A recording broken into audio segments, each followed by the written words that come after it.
मुख्यालय में एक विशेष विषय पर प्रेस वार्ता आयोजित की गई है और इस प्रेस वार्ता में आए हुए प्रिंट और इलेक्ट्रॉनिक मीडिया के तमाम बंधुगण, छायाकार बंधुगण, साथियों और हमारे पार्टी के माननीय राष्ट्रीय प्रवक्ता श्री राजीव रंजन सर, माननीय प्रवक्ता श्रीमती डॉक्टर भारती मेहता जी, प्रवक्ता श्री हेमराज जी, माननीय प्रवक्ता श्री डॉक्टर सुनील सिंह जी और तमाम साथियों, आज के प्रेस वार्ता का जो मुख्य विषय है, आप सभी जानते हैं कि आज ऑनरेबल हाई कोर्ट ने जाति आधारित गणना को लेकर के Bharatiya Janata party behind the curtain, पर्दे के पीछे से यूथ फॉर इक्वालिटी संस्था के माध्यम से जो खेल खेल रही थी और एक तरह से मैं कहूं कि इस जातीय आधारित गणना का वो विरोध कर रही थी। आज ऑनरेबल हाई कोर्ट का वर्डिक्ट आ चुका है बहुत स्पष्ट तौर पे और रिजेक्ट किया है याचिकाकर्ता के पिटीशन को ऑनरेबल हाई कोर्ट ने, और उन्होंने बताया है कि क्यों रिजेक्ट किया गया है। जब केसेस की सुनवाई हो रही थी और ऑनरेबल हाई कोर्ट ने इंटरिम ऑर्डर के तहत स्टे किया था इस जाति आधारित गणना को, तब से हम लोग लगातार कहते रहे कि हमारी सरकार जो आदरणीय नीतीश कुमार जी के नेतृत्व में है, उनकी नीयत और मंशा साफ है जाति आधारित गणना को लेकर के। और जो पॉइंट हम लोगों ने आप लोगों के समक्ष उस वक्त रखा था कि किन कारणों से और किन वजहों से और किस नीयत के साथ बिहार सरकार जाति आधारित गणना करवा रही है, और वही पॉइंट आज ऑनरेबल हाई कोर्ट ने रिजेक्शन का वो कारण बताते हुए दिया है।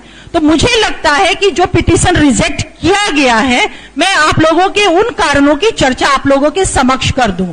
पहले जो ऑनरेबल हाई कोर्ट ने कारण बताया है, वो कहा है रिजेक्शन का कारण कि हमें राज्य की कार्रवाई पूरी तरह से मान्य, उचित उद्देश्य के साथ, उचित क्षमता के साथ शुरू किया गया लगता है। यही तो हमारे नेता नीतीश कुमार जी की, मुख्यमंत्री जी की नीयत थी, जिसको ऑनरेबल हाई कोर्ट ने इंश्योर किया है अपने इस ऑर्डर के माध्यम से। दूसरा जो कारण ऑनरेबल हाई कोर्ट ने बताया है रिजेक्ट करने का पिटीशन, कोर्ट ने कहा है यह सर्वे न्याय के साथ विकास प्रदान करने का वैध उद्देश्य से शुरू किया गया है। यही बात हम लोग कहते थे। तीसरा जो पॉइंट ऑनरेबल हाई कोर्ट ने कहा है, वो कहा है कि यह सर्वे आनुपातिक प्रोपोर्शनलिटी की परीक्षा उत्तीर्ण किया, जैसा कि दोनों सदनों के अभिभाषण और वास्तविक सर्वेक्षण में घोषित किया गया है। चौथा पॉइंट पिटीशन रिजेक्ट करने का ऑनरेबल हाई कोर्ट का है और कि यह सर्वे में व्यक्ति की निजता के अधिकार, राइट टू प्राइवेसी का उल्लंघन नहीं किया गया है। आप लोगों ने देखा कि जब सुनवाई हो रही थी उस दौरान बार बार भारतीय जनता पार्टी के लोगों के द्वारा, नेताओं के द्वारा और डिबेट में प्रवक्ताओं के द्वारा यह बातें कही जाती थी कि यह जो है राइट टू प्राइवेसी का उल्लंघन है, यह जो हमारा सर्वे हो रहा है। लेकिन ऑनरेबल हाई कोर्ट ने इस चीज को इंश्योर किया कि यह जो गणना हो रही है वो कहीं से भी राइट टू प्राइवेसी का वायलेशन नहीं है। पांचवा पॉइंट जो ऑनरेबल हाई कोर्ट ने दिया है रिजेक्शन का, वो कहा है कि यह सर्वे जनता को आगे बढ़ाने और वास्तव में वैध राजहित में है।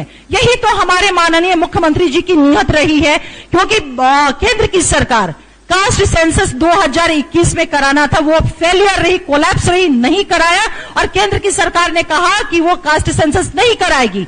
हमारे माननीय मुख्यमंत्री केंद्र के भरोसे नहीं बैठ सकते थे, क्योंकि साइंटिफिक डाटा चाहिए था और इसी नियत से कि ताकि राज्य का विकास हो सके, इसको ऑनरेबल हाई कोर्ट ने इंश्योर, कंफर्म और एक तरह से मोहर लगा दिया रिजेक्ट करके पिटीशन को। और ऑनरेबल हाई कोर्ट ने कहा कि ये 5 वो बिंदु है जिसके आधार पे मैं इस ऑनरेबल हाई कोर्ट इस पिटीशन को रिजेक्ट करता है। तो ये कारण थे पिटीशन रिजेक्ट करने का और यही कारण को हम लोग भी रेज आउट शुरू से करते रहे हैं। और इस विषय पे विस्तृत रूप से हमारे अन्य प्रवक्तागण और मैं माननीय राष्ट्रीय प्रवक्ता अपने आदरणीय राजीव रंजन सर से ये गुजारिश करूंगी कि इसमें विशेष रूप से आपसे विमर्श करें। चलिए, बहुत बहुत धन्यवाद अंजुम जी, इन्होंने सबका सबके बारे में बधाई दिया है। दोबारा मैं आप सबका अभिनंदन स्वागत करता हूं, बड़ा अच्छा लग रहा है, ताकि कुछ दिन पे आप लोगों से मुलाकात होते रहती है। मैं थोड़ा सा बैकग्राउंड बता देना चाहता हूं कि है क्या एक्चुअली। हर 10 साल पर कास्ट कंसेंसस होती है, उसको कहते हैं SECC यानी सोशियो इकोनॉमिक कास्ट सेंसस। इससे पूरे समाज के हर वर्ग के बारे में जानकारी होती है, किसका क्या डेवलपमेंट हुआ है, क्या डेवलपमेंट रिक्वायरमेंट है, ताकि स्कीम्स बनाने में आसानी हो। इसलिए हर साल ये 10 साल पे एक बार होती है और 10 साल के लिए एक साल स्कीम बन जाती है। 2011 के बाद 2021 में होना था और हमारे चीफ मिनिस्टर ने बहुत रिक्वेस्ट किया सेंट्रल गवर्नमेंट से कि 2021 में नहीं हो पाया। हो सकता है कि आपको लगता हो कि पहले कुछ बीमारियां हो गई थी, इसके कारण नहीं हो पाया, लेकिन अब समय आ गया है और इसका करना चाहिए। केंद्र सरकार ने नहीं माना, तब आप स्कीम कैसे बना सकते हैं गरीबों के लिए या वो उस समुदाय के लिए जो ऑलरेडी क्या कहते हैं जिसका नहीं हो पाया प्रॉपर इम्प्लीमेंटेशन। इसलिए इन्होंने बिहार और सेंट्रल गवर्नमेंट में स्कीम में डिफरेंसेस क्या है कि वो जातीय जनगणना करा सकते हैं। हम स्टेट गवर्नमेंट मैक्सिमम जातीय गणना करा सकती है, यानी जनगणना नहीं करा सकती, जो एश्योर्ड सिस्टम है। इसलिए बिहार सरकार ने कहा कि हमको न्याय के साथ विकास के लिए हर वर्ग को न्याय मिल सके, इसके लिए इन्होंने दोबारा स्टार्ट कराया अपना जातीय गणना। उस पर भारतीय जनता पार्टी के एक सेक्शन ने इसको रोक लगा दिया हाई कोर्ट में। उसका जो विंग है मैं आपको बताऊंगा जरूरत पड़ेगी तो कि किन्होंने रोक लगाया और कैसे ये एफिलिएटेड है बीजेपी के साथ। तब वो अल्टीमेटली कई 3-4 महीने आप देख रहे होंगे लगातार रुका रहा। 3-4 महीने क्या लगता है 5-6 महीना रुका रह गया और 5-6 महीना पहले जो स्कीम बन जानी थी वो अभी तक नहीं बन पाई। अब ये काम बहुत तेजी से शुरू होगा और मैं समझता हूं जल्द से जल्द ये पूरा हो जाएगा जातीय गणना का।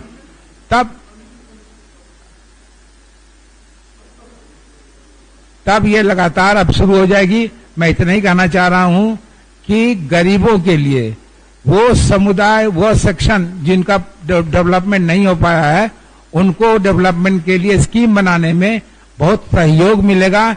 ये बहुत बड़ा अपॉर्चुनिटी है।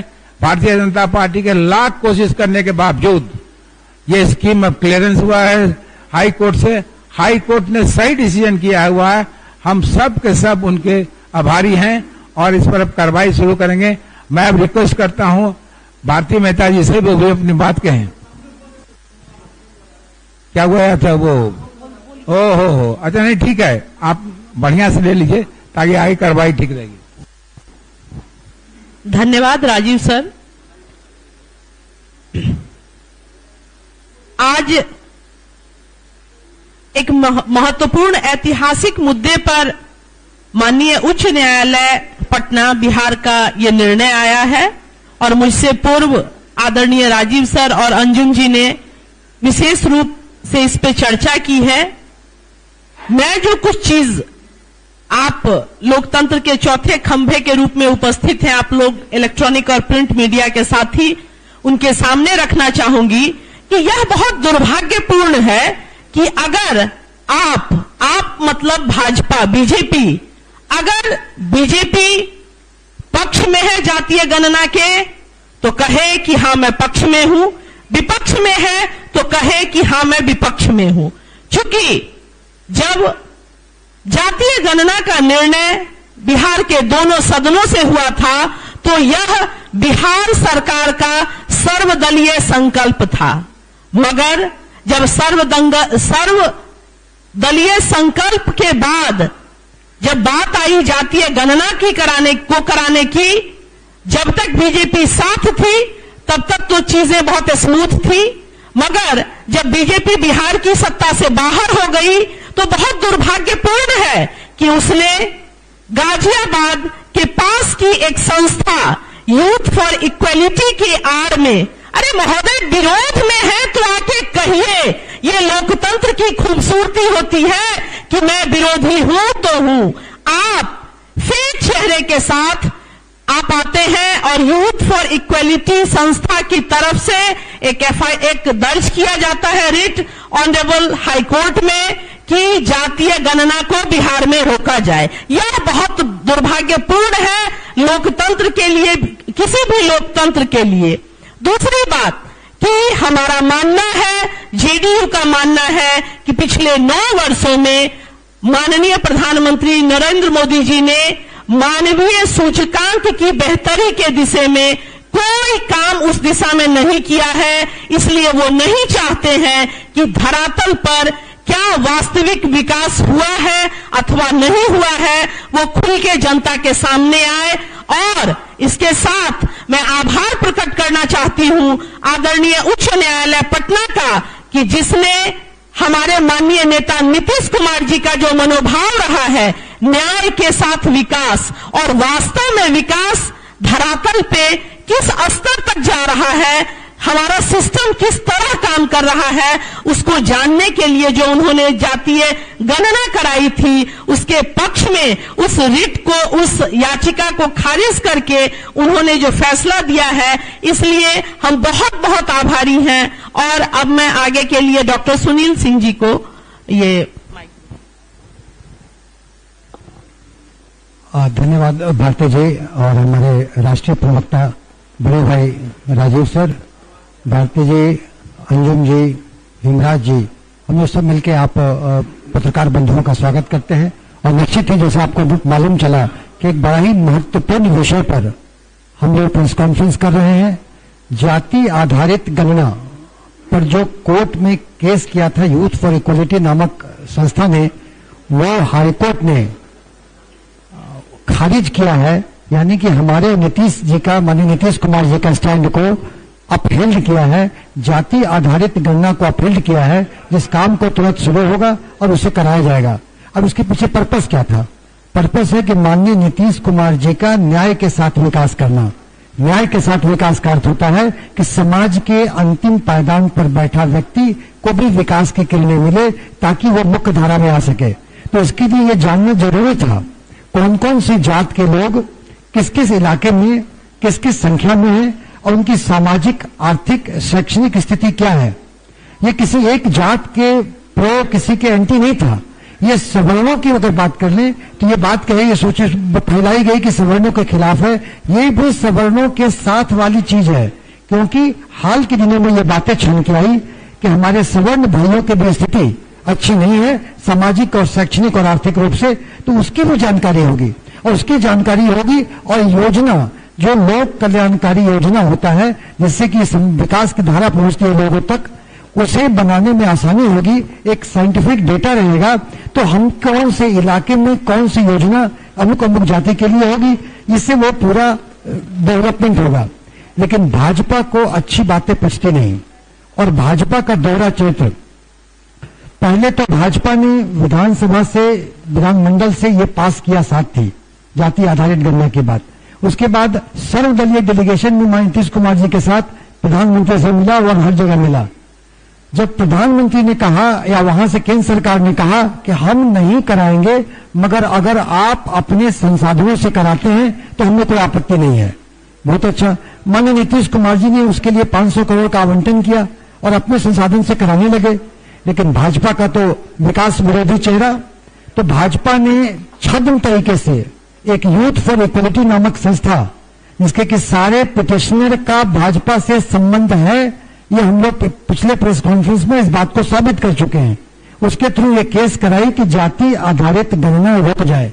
लेकिन आज स्वागत करते हैं हाईकोर्ट के जजमेंट का कि माननीय नीतीश कुमार जी की जीत हुई है, हम सबकी जीत हुई है और पूरे बिहार की जनता की जीत हुई है। और इसके बाद जाति आधारित गणना होगा।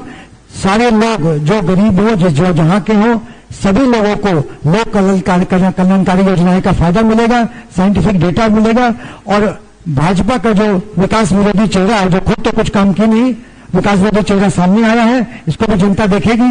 मगर हम लोग तो माननीय नीतीश कुमार जी विकास की राजनीति करते हैं, इससे विकास की राजनीति आगे बढ़ेगी। और हम लोग जैसे अभी तक अपने आंतरिक संसाधनों से भी गरीबी उन्मूलन में हमारे बिहार का दर्जा बहुत ऊपर है, ये बहुत खुशी की बात है। हम सकारात्मक राजनीति करते हैं, लेकिन जिन्हें नकारात्मक करना हो वो नकारात्मक करते रहे।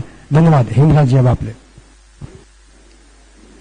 आज इस संवाददाता सम्मेलन में जो आज का विषय है, जाति गणना के ऊपर हाई कोर्ट के निर्णय का, तो सबसे पहले मैं हाई कोर्ट के निर्णय का सहृदय स्वागत करता हूं और आपको मैं बता रहा हूं कि किस तरह से भारतीय जनता पार्टी अपरोक्ष रूप से अपने लोगों को खड़ा करके न्यायालय में याचिका दायर करा के इस जाति गणना जो चल रही थी इस पर रोक लगवाया था।